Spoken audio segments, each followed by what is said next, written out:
Nothing in life is ever to me a coincidence, a happenstance. There is a reason that I pulled out of my house to see this ambulance. The lights were flashing, but they cut them off.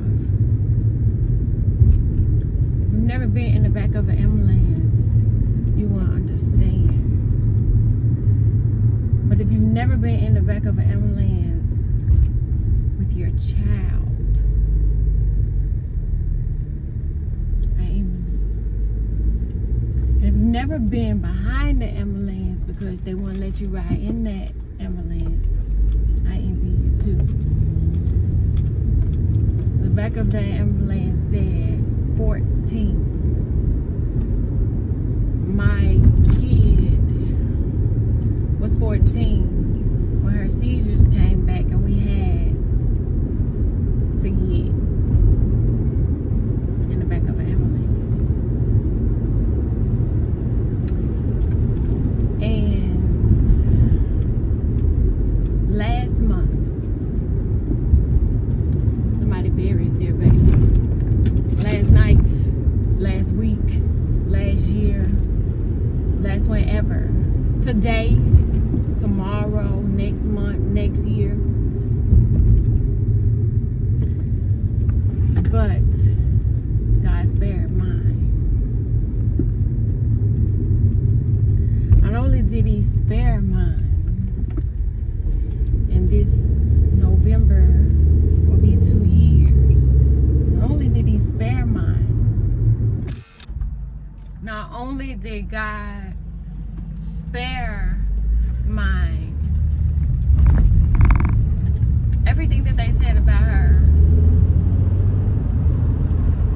that she would be and that she wouldn't be, has been a lie.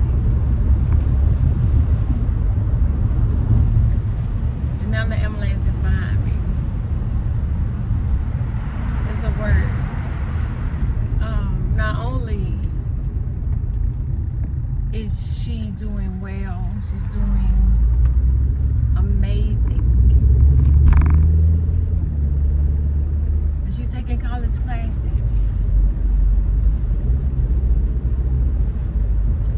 This is the same one that we have raised with kid gloves. This is the one that in the kindergarten, while she was on heavy seizure medications, she was still making good grades. They were still trying to tell me that there was something wrong with her mentally. This is the same one that I prayed for after I lost one, and the love of my life. And I prayed for her. This is the one that I prayed for. In 2005, it was terrible year. Terrible, terrible, terrible. And I prayed for this one. And I still pray for not just that one, but for all of them. And not just for mine, but for everybody's. Because I understand how precious life is when you stay present within the moment. You understand how precious life is. And I truly, truly, truly understand. Because last night when she got home, she was saying that she started to have flashbacks of the seizures. And there is something comforting to know that they don't remember the seizures, that during the seizures they have no idea that you're on the other side, unable to breathe as well, because you're a fucking mess, but you gotta hold it together because you took the responsibility to be responsible for this life that you pray for. So I gotta be strong in every sense when I want to just follow more. I don't want to be responsible. I don't want to be the one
But yet I still can't breathe. I've yet to breathe.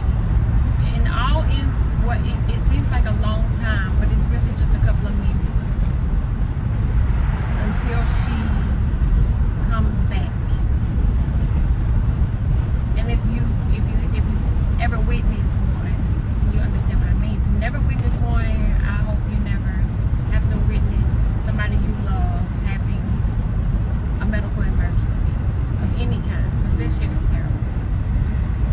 It's absolutely terrible. But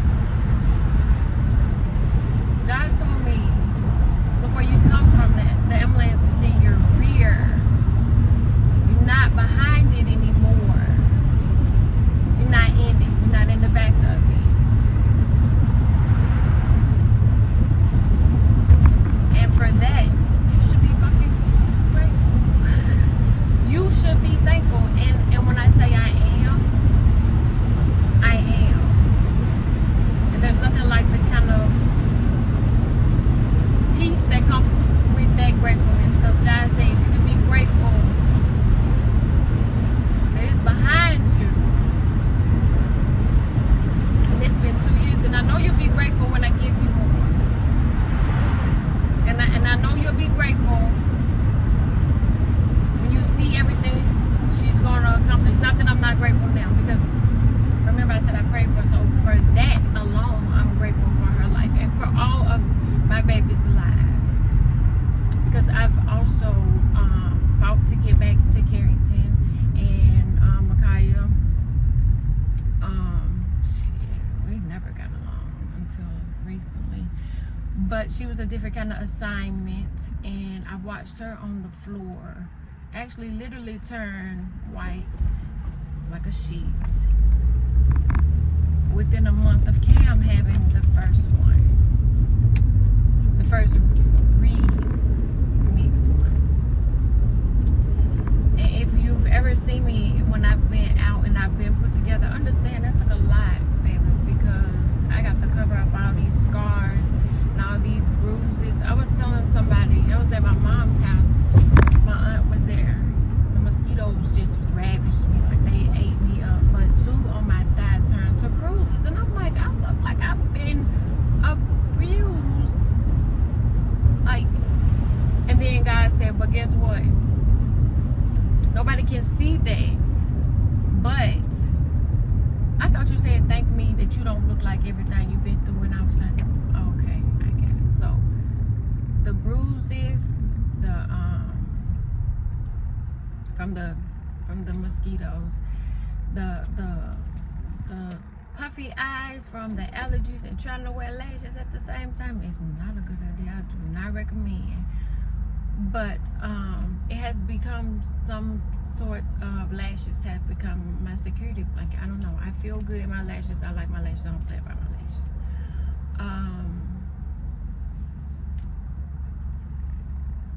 But it's the peace that I have that I don't feel like nobody will understand. The Nikes, the damn Jimmys, the Uggs, whatever, you ain't walked in these. They are special fits. The Air Maxes only fit me. These Air Maxes, because I don't like all Air Maxes. They don't all look good on me. But just like what shoes I can walk in, you can't walk in, and what you can walk in, I wouldn't dare want to walk in. I like what I like.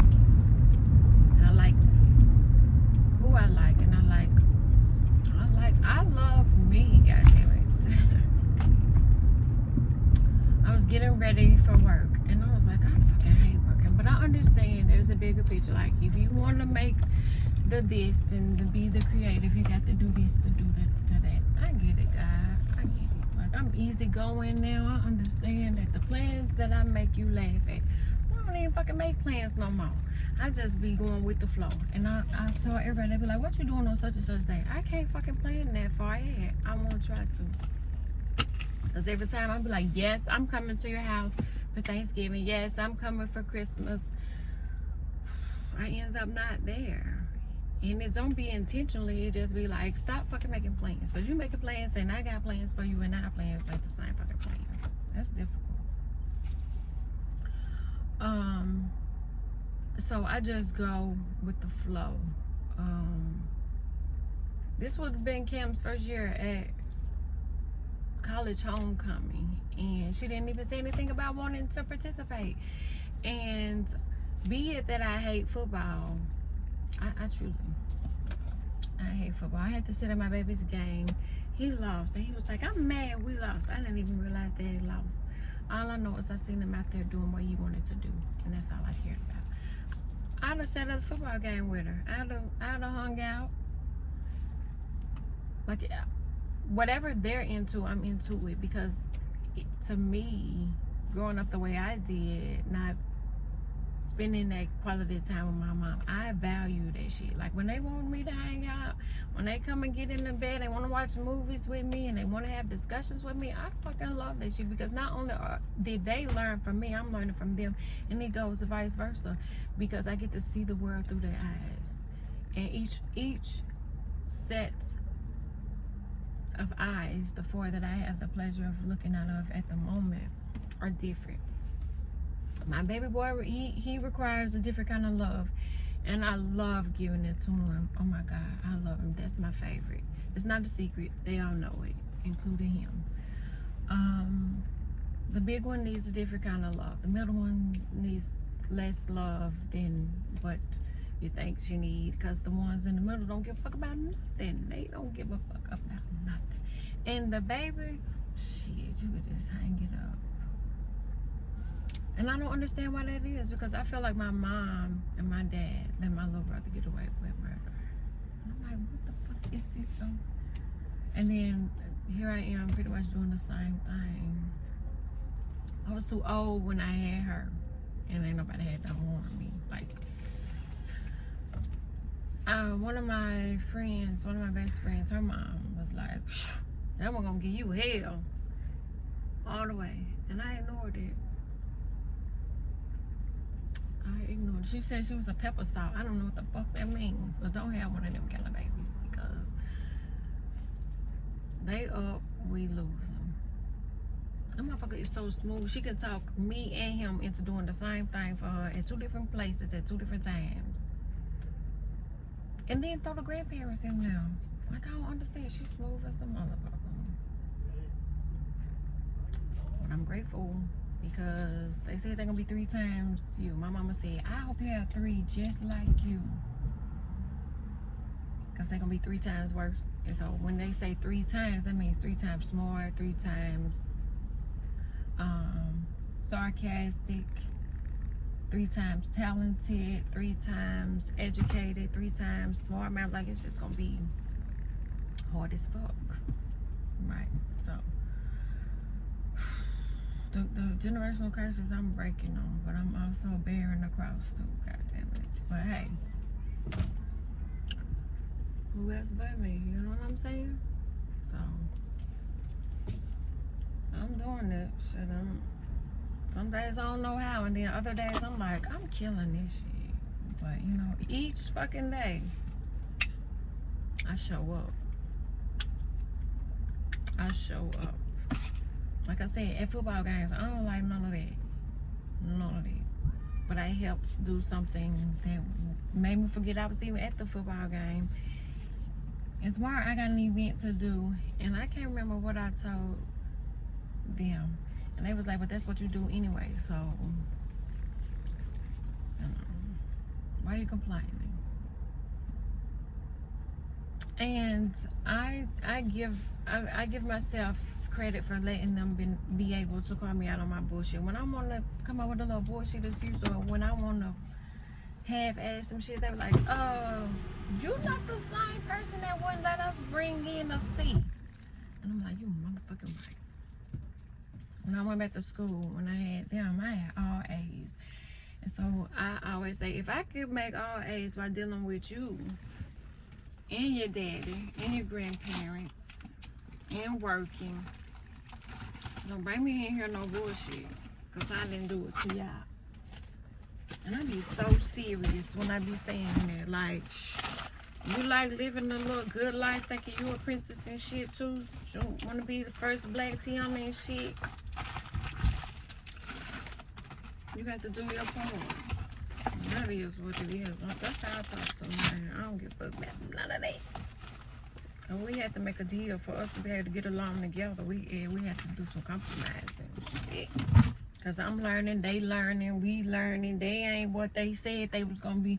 These kids ain't stupid, and you play them like they is. I tell my mom all the time, they the generation that be like, you want respect, you give it. I'm not respecting you just cause you're a grandmother or just cause you older. You gotta earn it. They'll quit a job in a minute like, shit, I wasn't too happy with the way.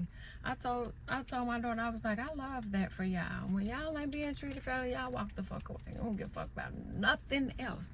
And I like that for them. We'll stay dedicated to a job for 30, 40 years, and we still ain't happy. But we don't want to talk about that. Let me get in here so I can make this dollar so that I can make this dollar to pay for tomorrow and Friday and Saturday, because I got vending events.